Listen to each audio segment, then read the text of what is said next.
Muito bem, vamos prosseguir com a nossa segunda unidade, né, no âmbito da nossa disciplina Vulnerabilidades e Políticas de Proteção aos Direitos.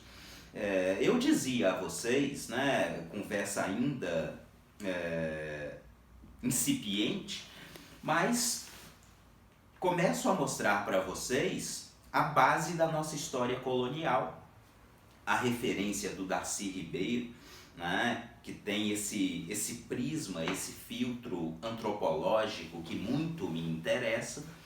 E muito me interessa porque, claro que é calculado, proposital da minha parte, né, começar trazendo esse olhar tão desalentador e, consequentemente, tão provocador quanto a base da sociedade brasileira.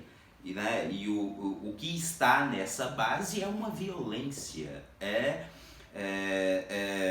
um assassínio, né? Entendam por que eu uso, né, expressões ou qualificações tão fortes. Porque mata-se identidades, jeitos de ser e viver, visões de mundo, tá? Cosmologias. Tá? Então é algo muito profundo. O simples fato, vocês todos certamente já ouviram comentários nesse sentido, o simples fato do europeu, né, rotular as populações nativas da América, por exemplo, como índios, já é de uma violência genocida em perspectiva identitária. Porque são tribos e tribos e tribos, comunidades, civilizações extremamente diversas entre si, né? Línguas, milhares e milhares de línguas, né? Cosmologias, visões de mundo, religiões. Então o pluralismo, a densidade era absurda. E a primeira violência, talvez sutil, mas claramente uma violência marcada pelo elemento colonial ou subalternizante, é a massificação de toda essa diversidade. São índios, né? Obviamente uma série de estigmas, preconceitos. Índios enquanto enquanto índios não plenamente humanos, racionalizáveis, manipuláveis. Tá? E é o que vai acontecer. Tá? Mas aí a gente precisa considerar, lembrando do que eu dizia no fim da última pequena aula, essa massa de sujeitos híbridos, né? Que pelo fato de serem híbridos, ou antes, pelo fato de não serem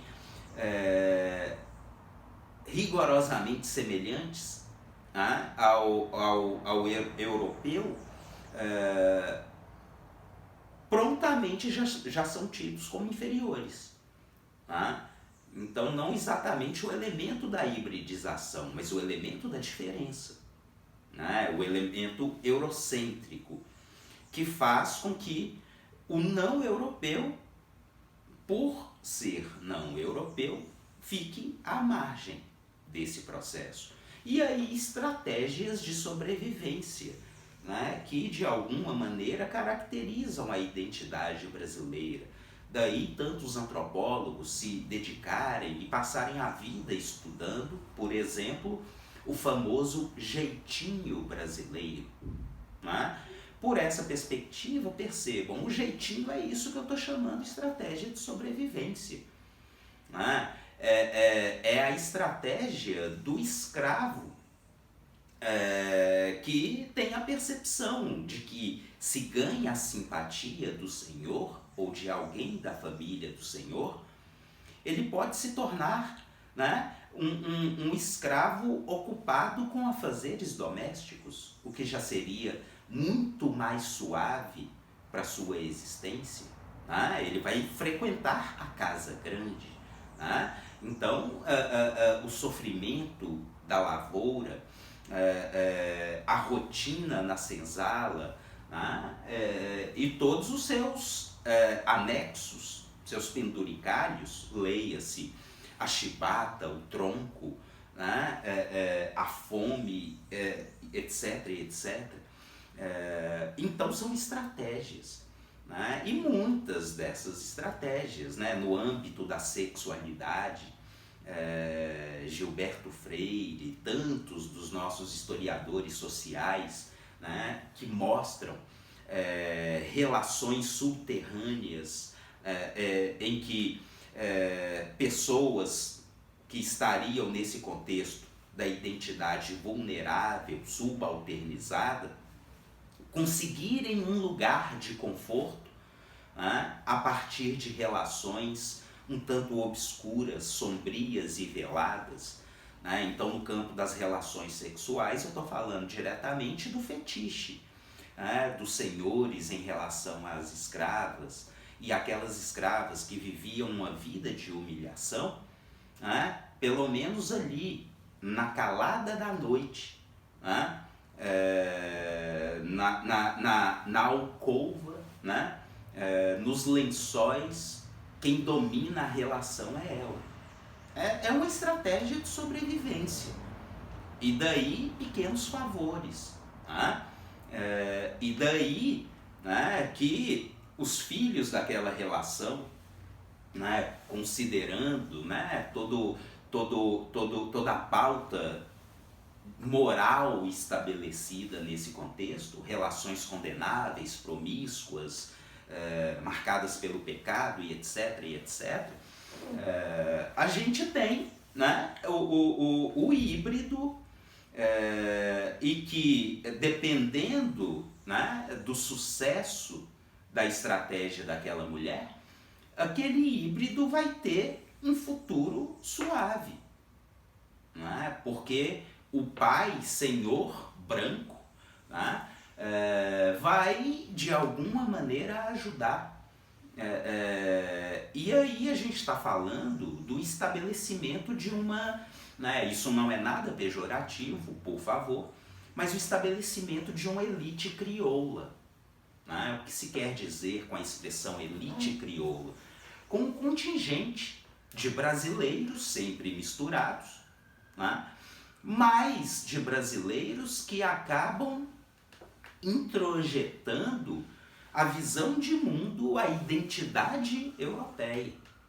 Porque percebem, né, que é essa postura que precisam ter se querem uma vida minimamente suave, minimamente digna.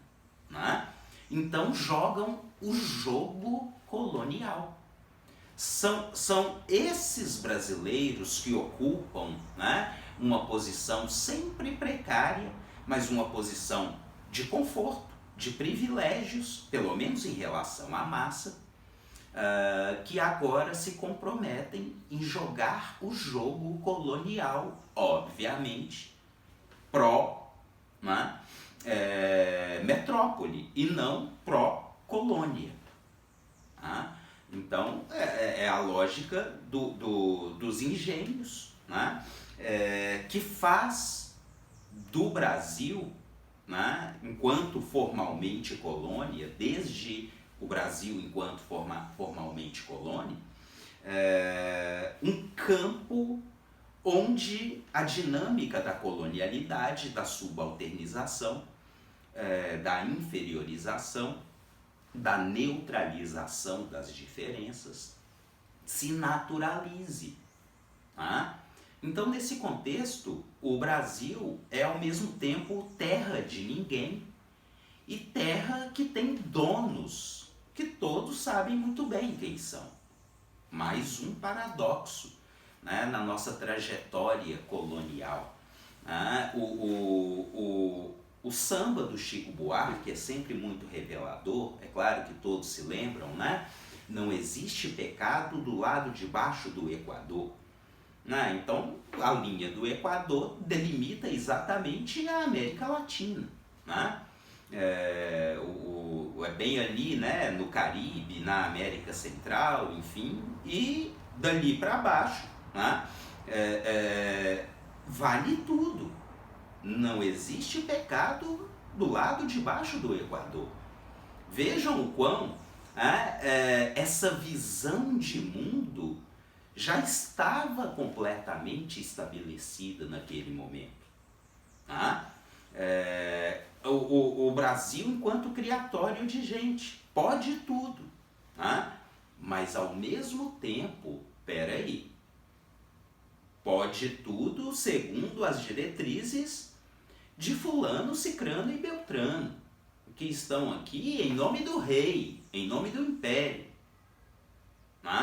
que são pessoas de confiança, e todos se lembram das capitanias, por exemplo. Então, nossa história colonial, de um Brasil que é ao mesmo tempo terra de ninguém, então vale tudo, mas ainda uma sociedade que é apropriada, que tem donos. E essa lógica dos donos do poder, diria Raimundo Faoro, um outro grande estudioso, fantástico, sobre a história social brasileira.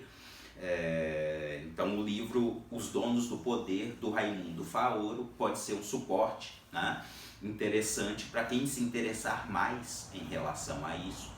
Mas fato é que o que se tem, e isso é tipicamente colonial, uma elite de senhores, senhores de engenho, leia-se senhores de escravos, que se apossaram, que se apropriaram.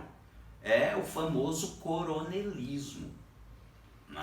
Então, no âmbito de uma história colonial, e particularmente pensando na história colonial do Brasil, é o influxo avassalador do elemento racial, do elemento patriarcal, e que vão repercutir aqui de modo a fazer do Brasil, do Estado brasileiro, um estado de exceção permanente. Então esse seria o grande problema de qualquer arranjo social que tem uma trajetória, que tem uma história colonial. E no caso do Estado brasileiro, da sociedade brasileira, esses elementos se mostram definitivos. Daí podermos falar da construção, seja social, seja institucional, da subcidadania no Brasil, da construção de uma massa precarizada. Então, expressões como subcidadania, a construção social da subcidadania no Brasil, a precarização, remontam a um pensador social contemporâneo chamado Gessé Souza, que eu trago à tona nesse momento exatamente porque agora eu vou explorar diferentes leituras, diferentes análises desse mesmo processo, que o Gessé Souza particularmente chama de construção da subcidadania no Brasil. Na verdade, eu estou com isso, eu vou mostrar cada vez melhor, é a minha pretensão, a fragilidade do sujeito brasileiro enquanto sujeito de direitos, tecnicamente enquanto cidadão. Essas garantias historicamente sequer existiram, e quando existiram foram muito frágeis. Daí o drama da nossa atual Constituição. E se as garantias são tão frágeis, talvez os cidadãos não sejam mesmo cidadãos, não passem de subcidadãos. Traduzindo, nós, o povo brasileiro, que nos pretendemos, um grande coletivo de sujeitos de direitos, de cidadãos, talvez não sejamos mais do que súditos, ou subcidadãos. Tá? Mas enfim, deixo a provocação para enfrentarmos logo na sequência.